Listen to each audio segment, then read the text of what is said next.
உங்கள் சத்யாவின் full moon sale up to 70% தள்ளுபடி. AC விலை 2ஆம் தேதி முதல் 15% வரை உயர்கின்றது. இப்போது ஏசி வாங்கி பணத்தை சேமியுங்கள். கடலூரில் திருமண பத்திரிகை வைப்பதாக கூறி வீட்டில் தனியாக இருந்த பெண்ணை கட்டி போட்டு தாலி சரடு உட்பட 11 பவன் நகை கொள்ளையிட்ட சம்பவம் பெரும் பரபரப்பை ஏற்படுத்தியுள்ளது.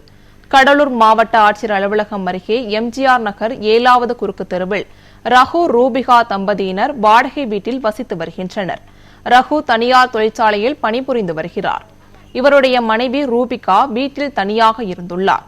அப்போது ரூபிகாவிடம் திருமண பத்திரிகை வைக்க வேண்டும் என கூறி வீட்டுக்குள் வந்த ஆண் மற்றும் பெண் 2 பேர் திடீரென ரூபிகாவை கீழே தள்ளி கட்டி போட்டுவிட்டு வாயையும் துணியால் அடைத்துவிட்டு அவர் கழுத்தில் அணிந்திருந்த தாலி செயின் மற்றும் வீட்டில் இருந்த 11 பவுன் நகைகளையும் அலமாரியில் இருந்த ரூபாய் 20,000 ரொக்கத்தையும் எடுத்துக்கொண்டு வீட்டின் வெளியே கதவை பூட்டிவிட்டு சென்றுள்ளனர்.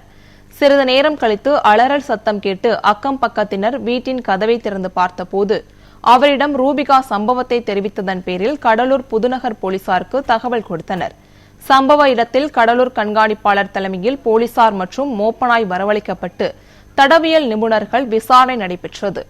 மாவட்ட ஆட்சியர் அலுவலகம் அருகே இளம் பெண்ணை கட்டி போட்டு நகை கொள்ளையடிக்கப்பட்ட சம்பவம் கடலூரில் பெரும் பரபரப்பை ஏற்படுத்தியுள்ளது.